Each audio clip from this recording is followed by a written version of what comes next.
स्वागत है फिर से अपने इस YouTube channel ideal study classes में। तो आज हम लोग पढ़ेंगे पार्ट 4, जिसमें दो चरों वाले रैखिक समीकरण में जो महत्वपूर्ण प्रश्न है उसी को आज हम लोग करेंगे। तो याद रखिएगा, अगर आप नहीं देखे चुके हैं पार्ट 1 से लेकर पार्ट 3 तक वीडियो, तो डिस्क्रिप्शन में लिंक दे दिया जाएगा, वहां से आप जाकर वीडियो को देख सकते हैं। तो आइए हम लोग टाइम पास ना करके डायरेक्ट हम लोग क्वेश्चन पर देखिए। आपका जो क्वेश्चन है 26वां नंबर क्वेश्चन है। 25 क्वेश्चन हो चुका है, तो 26 नंबर क्वेश्चन बोल रहा है, ध्यान से समझिए। बोल रहा है कि एक आयताकार बाग जिसकी लंबाई चौड़ाई से 4 मीटर अधिक है, ठीक है, जिसका परिमाप 36 मीटर है, तो बाग की डिमांड पूछ रहा है। तो आइए हम लोग इसको हल करते हैं। देखिए इसका सॉल्यूशन आप ध्यान से समझिए। बोल रहा है कि आयताकार बाग जिसकी लंबाई, यानी कि लंबाई का बात कर रहा है, तो मान लेंगे और यहाँ से मानेंगे कि माना कि लंबाई बराबर x मान लेते हैं, ठीक है, और चौड़ाई, ठीक है, चौड़ाई बराबर क्या मान लेते हैं, y मान लेते हैं, ठीक है। अगर यहाँ से हम लोग प्रश्न के अनुसार चलेंगे, यानी प्रश्न से, तो कहता है कि लंबाई, ध्यान समझिएगा, लंबाई चौड़ाई से 4 मीटर अधिक है, 4 मीटर अधिक है, ठीक है। यानी कह रहा है कि जो लंबाई जो x है, चौड़ाई से कौची है जी, चौड़ाई से 4 मीटर अधिक है, ठीक है। यानी कि x बराबर y प्लस 4 हो गया। इसको आप इक्वेशन फर्स्ट मान लीजिए, ठीक है। फिर अगर प्रश्न से चलते हैं, पुनः अगर प्रश्न से आप चलते हैं, तो देखिए कह रहा है कि इसका अर्ध परिमाप कितना है जी, 36 मीटर है। अर्ध परिमाप कितना है, 36 मीटर है, ठीक है। तो अर्ध परिमाप जो आयताकार है, तो आयत का अर्ध परिमाप क्या होता है, आयत का अर्ध परिमाप होता है 2 इंटू एल प्लस बी। तो यहाँ एल मतलब लंबाई होता है ना, तो लंबाई को हम क्या माने हैं जी, एक्स, तो एक्स ना लिख देंगे, आप प्लस, देखिए 2 इंटू एल प्लस बी होता है, तो बी को हम लोग क्या माने हैं, बी मतलब चौड़ाई, तो चौड़ाई का क्या है, y, अब बटा में 2 होता है। ये हो गया आपका अर्ध परिमाप, बराबर कितना है, 36 है, ठीक है। अगर आप 2 से 2 काट दीजिएगा तो क्या बचेगा, x प्लस वाई बराबर कितना हो गया, 36। क्या हो गया, 36, यानी इक्वेशन क्या हो गया, सेकेंड हो गया। यहाँ से आप क्या करिएगा, अगर आपका समीकरण 1 यहाँ पर x का वैल्यू है, अगर आप समीकरण 2 में डाल देते हैं, यहाँ पर देखिए समीकरण 2 में x का मान रखने पर, x का मान रखने पर, तो रख दीजिए x प्लस वाई बराबर कितना है जी, 36 है, ठीक है। तो x का वैल्यू कितना आया हुआ है, y प्लस 4, आई प्लस क्या है y, अब बराबर क्या है 36 है। फिर आगे देखिए एक y और एक y, कितना y हो जाएगा 2y, अब प्लस कितना है 4, अब बराबर कितना है 36। यहां तक ले समझ में आया। यहां से देखिए, अगर 2y बराबर इधर 36 है, बराबर की इस साइड 36 है, ठीक है, और बराबर की इस साइड प्लस 4 है, अगर उस साइड में लेके जाएंगे तो -4 हो जाएगा। समझने में कोई दिक्कत। यहां से देखिए, अगर 2y बराबर 36 में से 4 घटाइएगा तो कितना बचेगा जी, 32 बचेगा। अगर y के वैल्यू निकालना चाहते हैं, जो 2 गुना में है, तो कहाँ आ जाएगा, बटा में आ जाएगा। तो देखिए तो कट जाएगा, 16 दूनी 32, तो y का वैल्यू कितना आ गया 16। यहां से आप कर सकते हैं कि समीकरण 1 में y का मान रखने पर, कोई दिक्कत, रखने पर, तो समीकरण 1 कितना है, x बराबर y प्लस 4 है, ठीक है। तो y का वैल्यू कितना है जी, x बराबर y का वैल्यू कितना है 16, अब प्लस 4, ठीक है। तो x बराबर 16 4 कितना हो जाएगा 20। यानी आप कह सकते हैं कि आयत की लंबाई बराबर जो x माने थे, तो x का वैल्यू आ गया 20 आ गया, यहाँ पर कितना आ गया 20 आ गया, यानी कि 20 मीटर हो गया, ठीक है।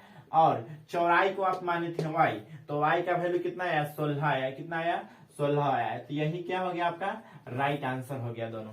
चलिए हम लोग मिलते हैं 27 नंबर क्वेश्चन। देखिए अब देखिए 27 नंबर क्वेश्चन क्या बोल रहा है, एकदम महत्वपूर्ण प्रश्न है ये प्रश्न, आप लोग एकदम ध्यान से समझिएगा। 27 नंबर कह रहा है कि 2x प्लस 3y बराबर 11 और 2x माइनस 4y बराबर माइनस 24 को हल करके m का मान निकालना है। क्या m का मान निकालना है, जहां दिया हुआ है y बराबर mx प्लस 3 दिया हुआ है। तो ध्यान से इस क्वेश्चन को समझिएगा आराम से। देखिए यहाँ पर इक्वेशन आपका दिया हुआ है 2x प्लस 3y बराबर कितना है जी 11, ये इक्वेशन फर्स्ट कर लीजिए, ठीक है। और 2x माइनस 4y बराबर कितना दिया हुआ है माइनस 24 दिया हुआ है, यानी इक्वेशन आप इसको सेकंड कर लीजिए, ठीक है। अगर यहाँ समीकरण 1 और 2 से आप चलते हैं, समीकरण 1 और 2 से, ठीक है, समीकरण 1 और 2 से ध्यान से आप समझिए इस क्वेश्चन को, बहुत ही ज्यादा महत्वपूर्ण है। समीकरण 1 और 2 से, तो समीकरण 1 कितना है 2x प्लस 3y बराबर कितना है 11 और दूसरा कितना है 2x माइनस 4y बराबर कितना है जी माइनस 24 है, ठीक है। अब यहाँ से देखते हैं कि जो अंक मैच करता है उसको काट देते हैं। तो देखिए ये 2x है लेकिन ये प्लस में है ना जी, तो प्लस प्लस नहीं कटेगा, ठीक है। जब ये प्लस में है तो क्या करेंगे माइनस, जब एक ठग आप चेंज कीजिएगा तो सगरो चेंज करना पड़ेगा। जब ये माइनस में है तो क्या हो जाएगा प्लस, ये माइनस में है तो क्या हो जाएगा प्लस, 2x से 2x कट जाएगा, 3y या 4y कितना हो जाएगा 7y हो जाएगा, कितना हो जाएगा 7y। और 24 से 11 जोड़िएगा तो कितना हो जाएगा जी 35 हो जाएगा। यहाँ पर ले कोई दिक्कत नहीं हुआ होगा। आइए अगर y का वैल्यू निकालते हैं तो y बराबर 35, ठीक है। ये 7 गुना में है तो आ जाएगा बटा में, तो 7 पचे 35, तो y बराबर कितना आ गया 5, यही क्या हो गया आपका सॉरी y बराबर 5 आ गया, ठीक है। अब फिर हम लिखेंगे कि समीकरण 1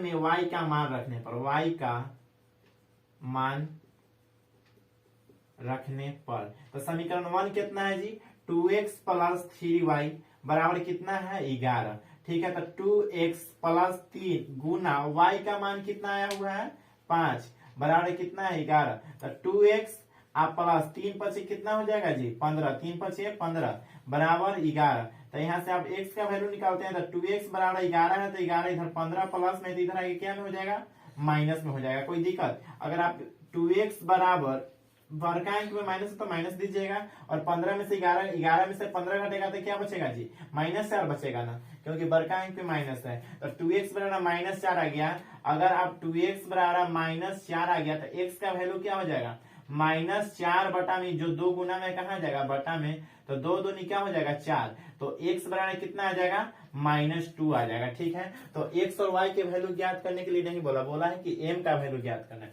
जहां दिया हुआ है देखिए, जहां y बराबर mx प्लस क्या दिया हुआ है जी 3, हमको m का वैल्यू निकालना है। जहां पर y का वैल्यू कितना आ गया 5 आ गया, बराबर m है तो m, x का वैल्यू दिया हुआ है -2, ठीक है -2, अब प्लस कितना है 3, तो 5 बराबर m में -2 से गुना कीजिएगा तो -2m और प्लस 3 हो जाएगा। अगर आप इसको पलट के चाहे छोड़िए, ये 5 है तो 5 इधर बराबर की इस साइड प्लस 3 है, तो अगर बराबर की इस साइड आ जाएगा तो माइनस में 3 हो जाएगा।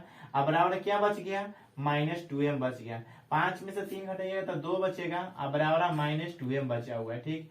अगर आप पलट के लिख सकते हैं -2m इधर कर दिए और +2 इधर कर दिए, कोई दिक्कत नहीं है। अगर आप m का वैल्यू निकालते हैं तो m बराबर ये जो 2 है तो 2 लिख दिए, जो -2 गुना में तो क्या आ जाएगा भागा में और माइनस लग जाएगा, तो 2 से 2 कट जाएगा 1 मराते, यानी कि m बराबर कितना आ गया 1, और जो माइनस लगा हुआ है लिख दीजिएगा माइनस, यानी कि m बराबर कितना हो गया -1 हो गया हो। तो कोई दिक्कत नहीं हुआ होगा इसमें। तो आइए हम लोग मिलते हैं। देखिए 28 नंबर क्वेश्चन है। 28 नंबर क्वेश्चन क्या बोल रहा है, ध्यान से इस क्वेश्चन को दम समझिए। 28 नंबर जो क्वेश्चन बोल रहा है ना कि दो संख्याओं का अंतर 26 है, दो संख्याओं का अंतर कितना है 26 है। तो बोल रहा है कि एक संख्या दूसरी संख्याओं की 3 गुनी है तो उन्हें ज्ञात करना है, यानी कि x और y के वैल्यू जो भी हो। चलिए यहाँ पर हम लोग मानेंगे, लिखेंगे कि माना कि, ध्यान से समझिए, माना कि, ठीक है, माना कि एक संख्या, यानी कि एक संख्या को हम लोग पहली संख्या बोल सकते हैं, पहली संख्या। तो पहली संख्या बराबर कितना दिया हुआ है जी सॉरी, माना कि पहली संख्या बराबर x मान लेते हैं, ठीक है, और दूसरी संख्या, ठीक है, तो दूसरी संख्या बराबर क्या मान लें, दूसरी संख्या बराबर y मान लेते हैं, y मान लेते हैं, ठीक है।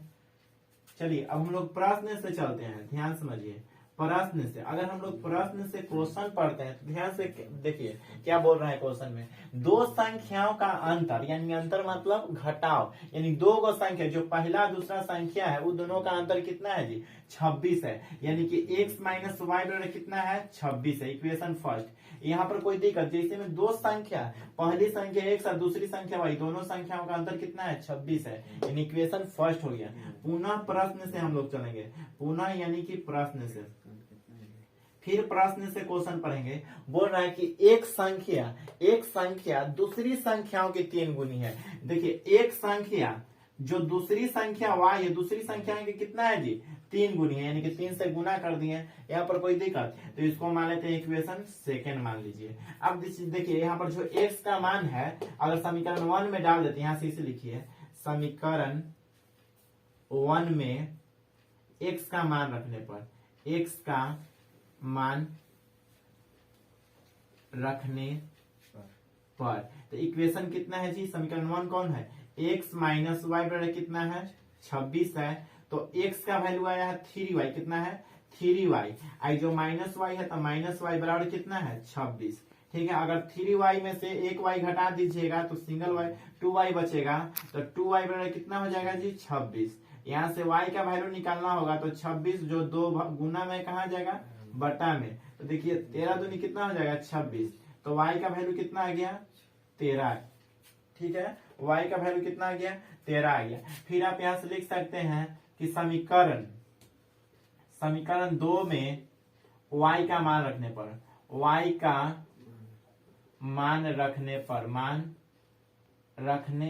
पर, तो समीकरण 2 कितना है जी, x बराबर 3y, x बराबर 3y, ठीक है। तो x बराबर 3 है तो 3 है, गुना का साइन है, गुना दे दिए। y का वैल्यू कितना आया हुआ है 13, ठीक है। तो x बराबर 13 तिया कितना कर सकते हैं, 13 तिया 39। तो लिख सकते हैं कि अतः पहली संख्या बराबर कितना माने हैं जी, पहली संख्या बराबर y माने हैं, सॉरी पहली संख्या बराबर x माने हैं। तो आपका x का वैल्यू कितना आ गया 39 आ गया। और दूसरी संख्या बराबर क्या माने हैं, दूसरी संख्या बराबर y माने हैं, तो y का वैल्यू कितना आ गया 13 आ गया। कितना आ गया 13 आ गया। तो यही आपका क्या हो गया, राइट आंसर हो गया। कोई दिक्कत नहीं हुआ होगा, ठीक ना। तो ध्यान से आप इस क्वेश्चन को देख लीजिए, आप स्क्रीनशॉट ले सकते हैं, आराम से देख लीजिए। दो चरों वाला रैखिक समीकरण का महत्वपूर्ण प्रश्न है। तो आइए हम लोग चलते हैं 29 नंबर क्वेश्चन। देखिए 29 नंबर क्वेश्चन आपका क्या बोल रहा है ना, कि दो संपूरक कोणों में बड़ा कोण छोटा कोण से 18 डिग्री अधिक है, ठीक है। 18 डिग्री अधिक है तो बोल रहा है कि उन्हें ज्ञात कीजिए। तो याद देखिए संपूरक कोण में कितना डिग्री का कोण बनता है, दो संपूरक कोण में 180 डिग्री का। तो याद यहाँ से लिखेंगे हम लोग, माना कि, ध्यान समझिए, माना कि, ठीक है, माना कि 12 कोण बराबर कितना हो जाएगा, x हो जाएगा, ठीक है। और छोटा कोण बराबर क्या हो जाएगा, y हो जाएगा, ठीक है। छोटा कोण बराबर क्या हो जाएगा, y हो जाएगा। तो यहाँ से हम लोग क्या कर सकते हैं, बोल रहा है क्वेश्चन की दो संपूरक कोणों में 12 कोण छोटा कोण से 18 डिग्री अधिक है, छोटा कोण से 18 डिग्री अधिक है। तो आप इसको क्या लिख सकते हैं, देख लीजिए। दो संपूरक कोणों में 12 कोण, अगर हम लोग प्रश्न से चलते हैं, प्रश्न से ध्यान समझिएगा, बोल रहा है कि प्रश्न से अगर आप चलिएगा तो बोल रहा है कि 12 कोण छोटा कोण से, यानी कि 12 कोण x है और छोटा कोण y है, तो क्या डिग्री अधिक है जी, 18 डिग्री अधिक है। कितना डिग्री अधिक है, 18 डिग्री अधिक है। यानी कि इक्वेशन इसको आप फर्स्ट मान सकते हैं, ठीक है। अगर आप पुनः अगर प्रश्न से चलते हैं, पुनः ध्यान समझिएगा, पुनः प्रश्न से, तो याद रखिए अगर दो संपूरक कोण रहेगा, दो संपूरक कोण, तो दो संपूरक कोणों का जब योग करेंगे तो कितना हो जाएगा, 180 डिग्री होगा। तो यहाँ से आप लिख सकते हैं कि x प्लस वाई बराबर कितना हो जाएगा जी, 180 डिग्री। काहे हो जाएगा है कि संपूरक कोण के यहाँ बात हो रहा है, तो 180 डिग्री यानी इक्वेशन क्या आप मान सकते हैं, समीकरण 2। तो यहाँ से जो x का जो वैल्यू है y प्लस 18 डिग्री, तो अगर आप समीकरण 2 में डाल देते हैं तो y का मान निकल जाएगा यहाँ से। ऐसे लिखिए कि समीकरण 2 में x का मान रखने पर, x का मान रखने पर, तो समीकरण 2 कितना है जी, x प्लस वाई बराबर कितना है 180 डिग्री है, ठीक है। और x का वैल्यू कितना आया हुआ है y प्लस 18, तो x का वैल्यू y प्लस कितना है 18, अब प्लस क्या है y, अब बराबर कितना होगा 180 होगा, ठीक है। एक y क्या हो जाएगा 2y, अब बराबर कितना है 180, ठीक है। प्लस में 18 तो इधर आगे क्या हो जाएगा माइनस में 18 हो जाएगा, ठीक है। तो 2y बराबर, अगर 180 में से आप 18 को घटा देते हैं तो कितना बचेगा, अगर आप 180 में से 18 को घटा दीजिएगा तो कितना बचेगा, 10 में से 8 गया तो 2 और 9 में से जाएगा तो 18, यानी कि 182 कहां से बचेगा 162 बचेगा, कितना बचेगा 162 बचेगा, कितना 162 बच गया, ठीक है। अगर यहाँ से आप y का वैल्यू निकालते हैं तो y बराबर 162 बटा में जो 2 भागा गुना में है कहां पर आ जाएगा बटा में, जब ई से ई कटेगा तो कितना मराते कटेगा, काट दीजिए आप इसको 81 मराते कटेगा, कितना मराते 81 मराते, तो यानी आप कह सकते हैं कि y बराबर कितना जी 81 डिग्री, ठीक है। y बराबर कितना 81 डिग्री। अब जब y बराबर 81 डिग्री आ गया तो समीकरण 1 में y का मान रखने पर, y का मान रखने पर, तो समीकरण 1 कितना है जी, समीकरण 1 यही है आपका, तो x बराबर y प्लस क्या है 18 डिग्री है, ठीक है। तो x बराबर y का वैल्यू कितना आया हुआ है 81 डिग्री, अब प्लस कितना है 18 डिग्री, ठीक है। तो x बराबर 81 18 जोड़िएगा तो कितना हो जाएगा 99 हो जाएगा, यानी 99 डिग्री। यानी आप कह सकते हैं कि अतः 12 कोण, तो 12 कोण क्या माने हैं जी x माने हैं, तो x का वैल्यू कितना हो गया 99 डिग्री हो गया, ठीक है। और छोटा कोण क्या माने हैं आप, छोटा कोण माने हैं हम y, तो y बराबर कितना हो गया 81 डिग्री हो गया, कितना हो गया 81 डिग्री, तो यही आपका क्या हो गया राइट आंसर हो गया। चलिए हम लोग आते हैं 30 नंबर जो आपका क्वेश्चन बोल रहा है, ध्यान से समझिएगा, क्वेश्चन बहुत ही ज्यादा महत्वपूर्ण है, यानी VVI प्रश्न है, ठीक ना, ध्यान समझिए, एकदम बोर्ड मॉडल है, ध्यान समझिएगा इस क्वेश्चन को, ठीक ना। देखिए s माइनस टी बराबर कितना दिया हुआ है 3 दिया हुआ है, s माइनस टी बराबर कितना दिया हुआ है 3 दिया हुआ है, और s बटा में 3 और प्लस t बटा में 2 बराबर कितना है 6, यानी इक्वेशन ये फर्स्ट है और इक्वेशन क्या है सेकेंड है ना। जब हम समीकरण 1 से चलेंगे, ध्यान समझिएगा, समीकरण 1 से चलते हैं तो ध्यान समझिए, समीकरण 1 कितना है जी s माइनस टी बराबर कितना है 3 है, s माइनस टी बराबर कितना है 3 है। अगर आप यहाँ से s का वैल्यू निकालते हैं तो s बराबर 3 है तो 3 इधर माइनस में t है तो इधर आगे क्या में हो जाएगा प्लस में t होगी, यानी आप इसको इक्वेशन 3 बना सकते हैं, कोई दिक्कत यहाँ पर नहीं ना हुआ है। चलिए आगे चलते हैं, अगर जब s का वैल्यू 3 प्लस t है तो समीकरण 2 में डाल दीजिएगा तो यहाँ से हो जाएगा। देखिए समीकरण 2 में s का मान रखने पर समीकरण 2 कितना है जी s बटा में 3 और प्लस t बटा में 2 बराबर कितना है 6 है। चलिए s का वैल्यू रखते हैं, s का वैल्यू कितना है 3 प्लस t, तो s के जगह पर रख दिए 3 और प्लस क्या है t और बटा में कितना है 3 और प्लस t और बटा में क्या है जी 2 बराबर कितना है 6। अगर 3 है 6 के एलसीएम ले लेते हैं तो कितना हो जाएगा जी 6 हो जाएगा, और 3 में 6 से भागा दीजिएगा तो आएगा 2, और 2 में जब इतना से गुना कर दीजिएगा, यानी 2 में कितना से गुना कीजिएगा 3 प्लस t से, आप प्लस 2 में अगर आप फिर 6 से भागा दीजिएगा तो भागफल कितना आएगा जी 3, और 3 में t से गुना करिएगा तो कितना हो जाएगा 3t, अब बराबर कितना है 6, यहाँ 6 के नीचे कुछ भी नहीं है तो 1 है, कितना है 1। अगर आप 2 में 3 से गुना कीजिएगा तो 2 3 6, आप प्लस 2 में t से गुना कीजिएगा तो 2t हो जाएगा, कितना हो जाएगा 2t हो जाएगा, कितना हो जाएगा 2t, ठीक है। अब प्लस कितना है 3t,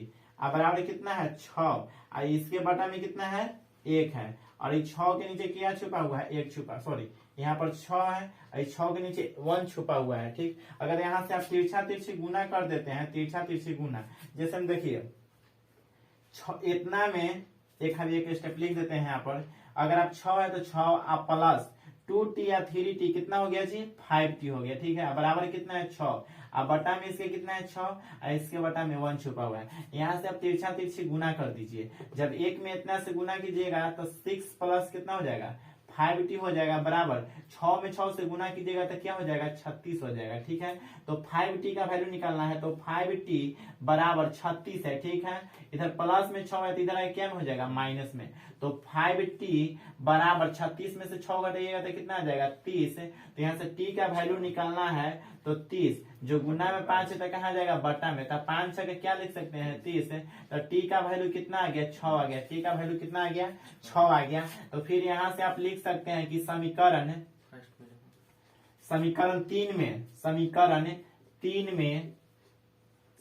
3 में t का वैल्यू रखने पर, t का मान रखने पर, t का मान रखने पर, तो समीकरण 3 कितना है जी, समीकरण 3 यही है ना, s बराबर 3 प्लस क्या है t है। तो s बराबर 3 प्लस t का वैल्यू कितना है 6। तो s बराबर 6 3 कितना हो गया 9। यानी आप कह सकते हैं कि अतः s बराबर 9 और t बराबर 6, यानी यही क्या हो गया आपका राइट आंसर हो गया। तो कोई दिक्कत नहीं हुआ होगा।